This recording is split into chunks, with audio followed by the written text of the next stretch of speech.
It's been since 2008 that we hear the Nolan brothers say that The Dark Knight is based on The Long Halloween, a sequel to Batman Year One in which Harvey Dent becomes Two-Face, and The Killing Joke, in which the Joker tries to prove that anyone can become as crazy as him and says he prefers his past to be a multiple choice. It's been since 2008 that I don't find there's a lot more than these elements mentioned above in The Dark Knight, and it's been since 2008 that I still haven't heard the Nolan brothers admit that the real inspiration for The Dark Knight comes from a comic book called Dark Detective. Released in 2005, it shows Bruce Wayne forming a love triangle with a former love interest and a blonde politician, while Gotham is attacked mainly by the Joker, but also by Scarecrow and Two-Face.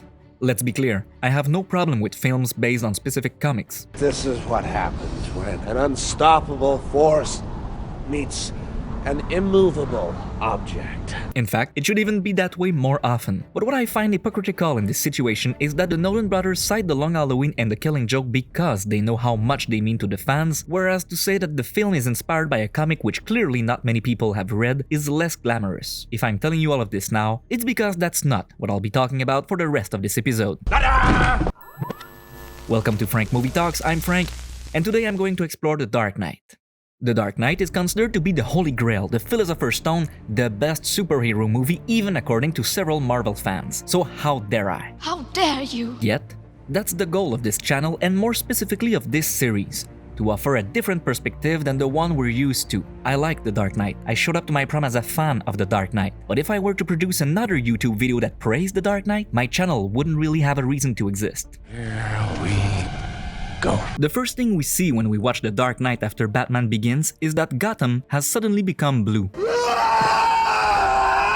All kidding aside, The Dark Knight and The Dark Knight Rises don't even seem to be in the same franchise as Batman Begins. While Nolan was inspired by Blade Runner for Batman Begins, he changes his mind with The Dark Knight and decides to base Gotham, some shots, some scenes, and even part of the plot on heat.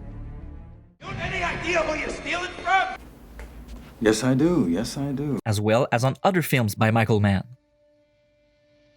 Still, there's no longer any reason for Bruce to dress up as a bat if his town is so bland. I'm sorry, it's just not Gotham anymore, it's just M City. But it goes much further than that. Starting with The Dark Knight, it looks like the Nolan brothers don't really feel like adapting Batman anymore, and instead they use the budget Warner Brothers gives them to tell what they really want to tell. Agreed, that's what all good filmmakers do and should do, and that's exactly what Tim Burton did in his day. I'm not saying this to criticize Nolan, I'm only saying this so that we're all on the same page. Nolan's Gotham is not Gotham. Contrary to what the end of Batman Begins promised, I thought this might be a good opportunity for improving the foundations.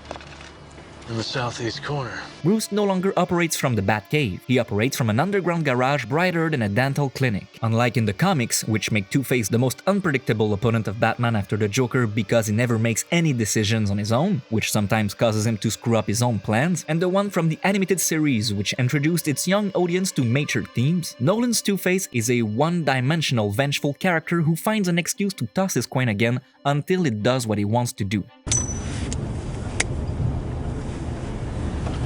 Man. He's not. Who?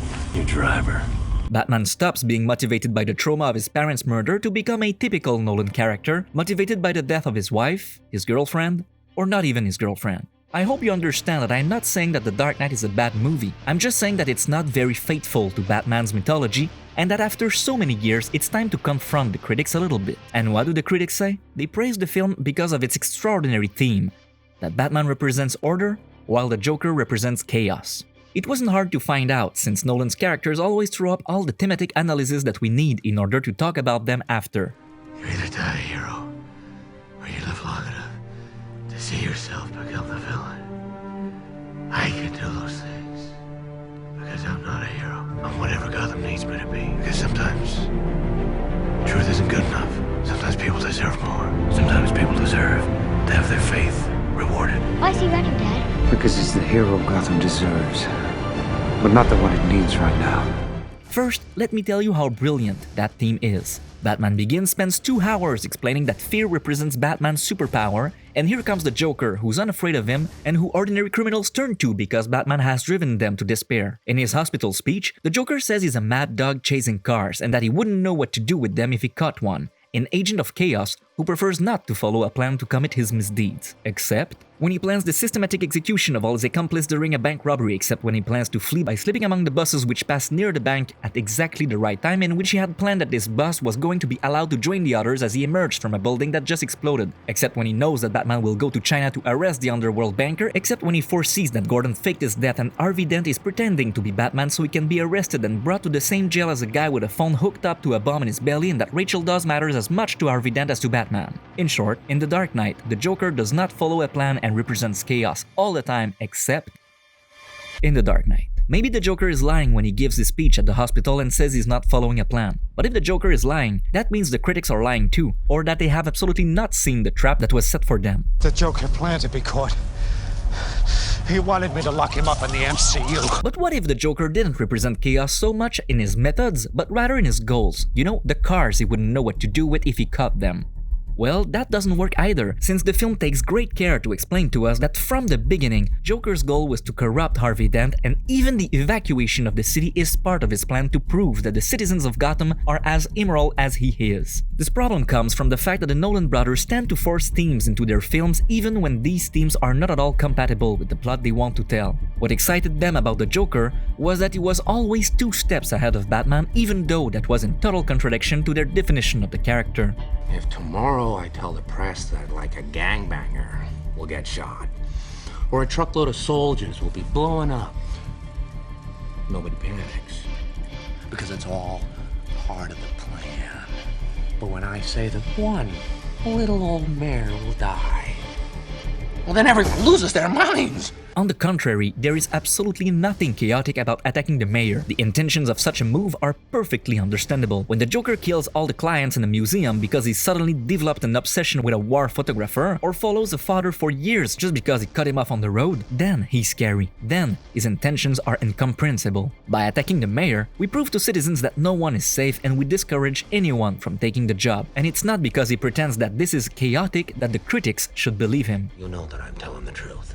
Whether he represents chaos or not, and despite Heath Ledger's tremendous performance, the Joker from the Dark Knight trilogy does not feel like he was designed to face this universe's Batman. Sure, as in 1989's Batman, the 2 characters share some similarities. They each take on criminals in their own way and pretend to drink alcohol, but their resemblance ends there. And at no point does the Nolan's trilogy use the Joker to question Batman's sanity, which makes it impossible for this version of the Joker to really hurt him. Alright, the Joker's action forced Batman to run away at the end of the movie, but that's not because the Joker psychologically hurt Batman, but rather because Gordon and Batman decided to hide Two-Face's crime by putting them on Batman, when, since they were already lying, they could have very well put them on the Joker without anyone in Gotham questioning them. Not the hero we deserved, but the hero we needed. But why does the film script so often seem to force the characters to act against their own natures? If the Nolan brothers didn't want to make Batman movies anymore, then what movie were they making? Let's go back to 1986. In The Dark Knight Returns, Gordon makes quite a monologue where he compares Batman to President Franklin Delano Roosevelt, and where he emphasizes the importance of relying on strong men in times of crisis, such as the attack on Pearl Harbor. Years later, this report came out that Roosevelt might have known Pearl Harbor was coming and let it happen. That rattled around in my head for days. How horrible it would be if it were true. Then again, it's what got us into the war. A lot of men died, but in the end, it saved millions. I bounced back and forth like that until I realized it was too big for me to judge. He was too big. This attack on the United States is now somewhat distant in American memory, but a more recent attack, very recent in the days of The Dark Knight, galvanized the American people in a similar way. The 9/11 attacks had a profound effect on American films that came out in the following years, and Nolan's trilogy is no exception. It was perhaps to avoid a great lack of tact that in Batman Begins, Nolan and Goyer changed the nationality of Ra's al Ghul, who in the comics is from the Arabian Peninsula. But in The Dark Knight, the Nolan brothers no longer hide their allegory at all. The Joker matches exactly Bush's portrayal of his enemies. America faces an enemy who has no regard for conventions of war or rules of morality. Some men just want to watch the world burn. For the former president, there was no reason to criticize US imperialism. Thus, terrorists became chaos-thirsty individuals whose motives cannot be understood. Rachel Dawes, who has gone from a love interest who works for the DA in Batman Begins to a love interest of the DA in The Dark Knight, now only serves to represent the 9/11 victims to justify breaking the rules to find the Joker. That is, to use torture, to violate the privacy of the people and to lie to them, in other words, to burn a good part of the American Constitution. Being very critical of the means employed by Batman, Lucius Fox is reminiscent of Barbara Lee, known to be the only Congress member to have voted against moving military forces in Iraq, the famous Operation Iraqi Liberation. And if you associate Gordon with Bush, then Batman becomes the one who works in the shadows and who can give way to his vices. You're my vice. Well, George, I'm CEO of a large company. A lot of what needs to be done here will have to be done quietly, without any discussion, using sources and methods that are available to our intelligence agencies. We also have to work, though, sort of the dark side, if you will. We're going to spend time in the shadows. Managing military, foreign policy. It's going to be vital for us to use any means at our disposal, basically, to achieve our objective. Through this reading of the film, Batman becomes an apology for the Bush administration, which does not necessarily mean that the film is. Unlike Zack Snyder, who, as we'll see in a future episode, attributes the same ideology to all his characters, or to those he considers interesting, the Nolan brothers grant different ideologies to each characters, which gives the public the freedom to choose their position. But even though the film ends by showing the consequences of Batman's moral breaches, it falls short of offering any criticism. He didn't do anything wrong. Drawing inspiration from the current political climate to write The Dark Knight, the Nolan brothers may not have sought to present their position on any issue, and perhaps they didn't even intend for us to think about it. But one thing is certain, at the time, when the 9/11 attacks were fresh in their memory, Americans did not want to think. They were only looking to be confirmed in their position. We are against this war, Mr. Bush! Shame on you, Mr. Bush! Shame on you!